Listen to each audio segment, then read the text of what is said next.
Assalamualaikum warahmatullahi wabarakatuh. Perkenalkan, nama saya Rahmat Pratama. Di sini saya akan membahas tentang kasus kopi sianida Jessica Kumala Wongso.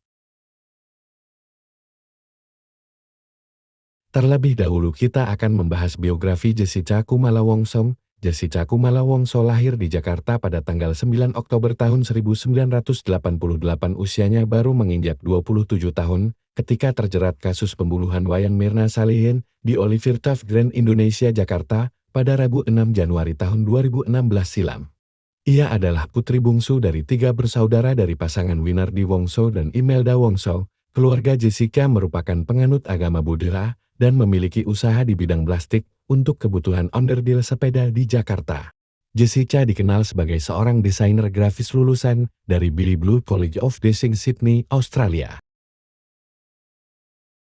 Selanjutnya kita akan membahas kronologi kasus kopi sianida di Oliver Taft pada tanggal 6 Januari tahun 2016 silam. Berna, Jessica dan seorang temannya bernama Hani Bunjuwita berjanji untuk bertemu di Cafe Oliver Grand Indonesia, Jakarta Pusat.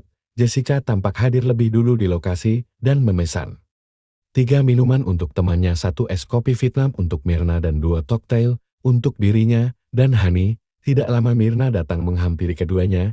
Ia pun langsung meminum kopi tersebut yang ternyata mengandung racun mematikan, yaitu racun sianida. Tubuh Mirna pun saat itu langsung kejang-kejang dan langsung dilarikan ke rumah sakit.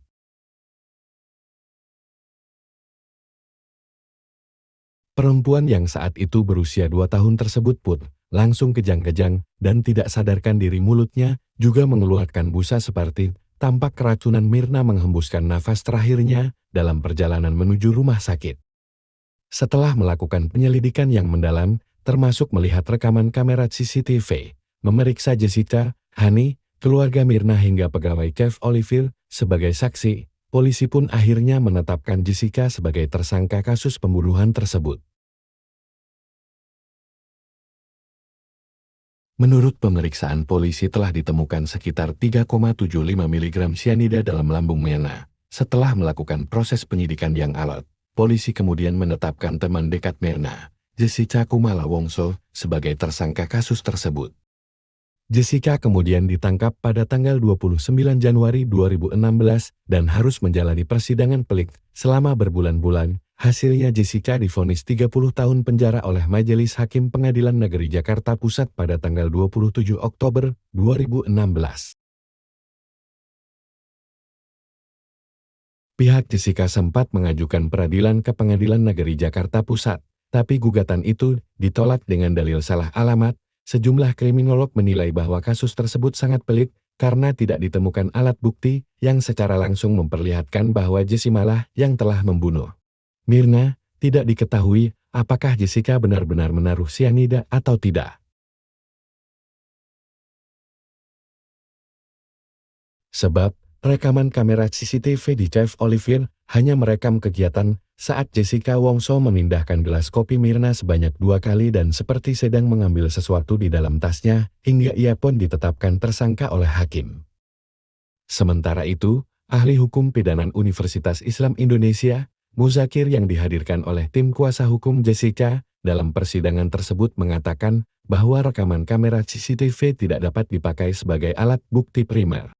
Namun, kuasa hukum Polda Metro Jaya Novita Iren Surento menyebut jika tidak ada bukti langsung seseorang telah melakukan pembunuhan, tapi ia tetap bisa dijadikan sebagai tersangka bekal bukti lain seperti keterangan dari saksi.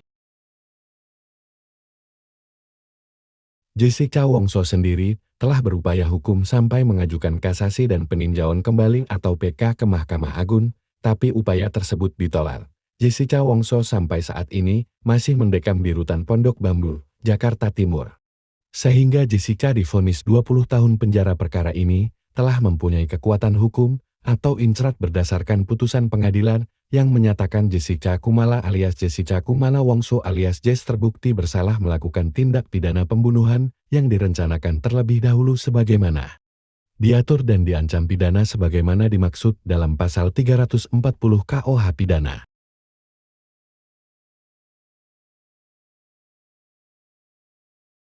Setelah 8 tahun kemudian kasus Jessica ini terungkap kembali karena diangkatnya kasus kopi sianida ke dalam film dokumenter Netflix berjudul It's Cold Murder, Coffee and Jessica Wongso.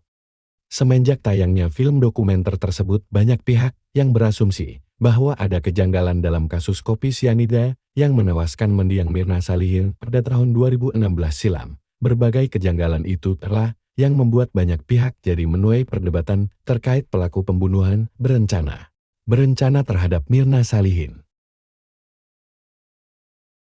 Saking banyak yang dibuat penasaran beserta ingin mengupas habis kasus tersebut, banyak yang meminta agar kasus kopi sianida ini bisa segera dibuka kembali terkait bisa atau tidaknya kasus Jessica Wongso disidangkan kembali. Pihak Mahkamah Agung pun memberikan penjelasan. Dalam hal ini, pihak Mahkamah Agung bisa saja kembali menyidangkan kasus Jessica Wongso, hanya saja ada beberapa syarat yang harus dipenuhi oleh sang narapidana. Kepala Biro Hukum dan Humas MARA, Sobandi menegaskan bahwa proses peradilan kasus Jessica Wongso ini sudah selesai. Bahkan, putusan hukum telah menegaskan terdakwa Jessica Wongso terbukti bersalah dalam kematian Mirna Salihin. Selain itu, Sobandi juga menyebutkan jika ada upaya hukum lain untuk kasus ini, dapat atau memungkinkan dibuka kembali, yaitu dengan peninjauan kembali kedua. Ada beberapa syarat peninjauan kembali. Yang pertama, yaitu ada putusan yang berkekuatan hukum tetap terhadap objek yang sama, tentunya dalam hal ini perkara Jessica baik perkara pidana, perdata atau tata usaha negara. Yang kedua, memohon peninjauan kembali harus memiliki bukti baru yang tidak pernah dikemukakan sebelumnya, dan apabila itu dikemukakan pada persidangan sebelumnya, putusannya akan menjadi lain atau memiliki bukti bahwa hakim telah salah dalam menerapkan hukum. Merespon berbagai tudingan yang ada, Kepala Pusat Penerangan Hukum Kejagung Ketut Sumedana memastikan bahwa kasus tersebut sudah selesai secara hukum.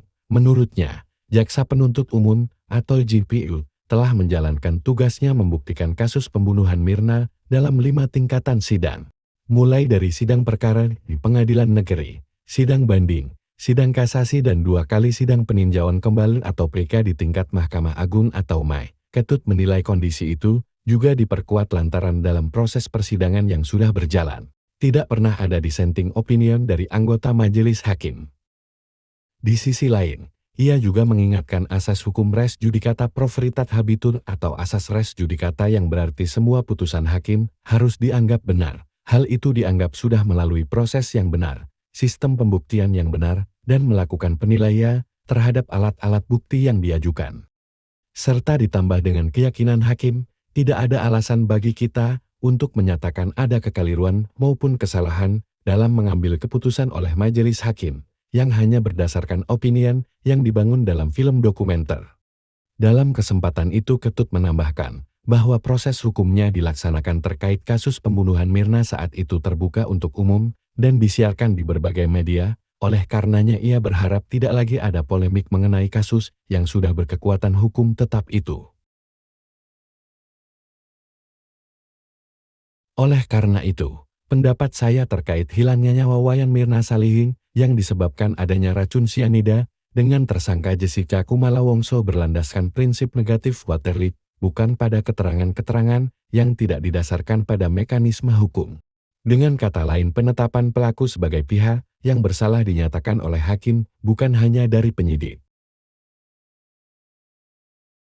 Sehingga untuk melakukan peninjauan kembali, harus ada syaratnya, salah satunya adalah ada putusan berkekuatan hukum tetap terhadap objek yang sama, tentunya dalam ini, perkara Jessica baik perkara pidana, perdata atau tata usaha negara. Untuk memfaktaan, akibat dari musabab hilangnya nyawa tentunya memerlukan scientific crime evidence. Setelah terpaksakan akibat dari musabab, maka musabab itu tertuju pada perbuatan dari orang yang melakukan perbuatan. Disinilah peran direct evidence yang berlandaskan scientific evidence untuk menandakan siapa pelakunya.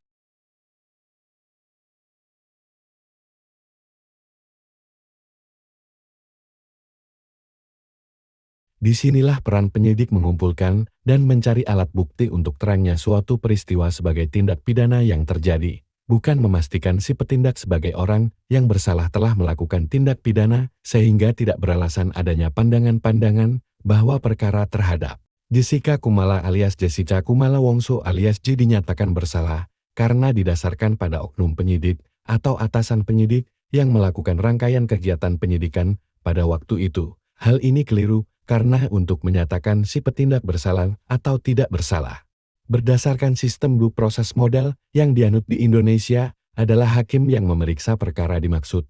Ketersalahan merupakan domain pertanggungjawaban pidana terhadap perbuatan yang dilakukan oleh si petindak. Mungkin cukup sekian saya dapat sampaikan, semoga bermanfaat. Terima kasih. Wassalamualaikum warahmatullahi wabarakatuh.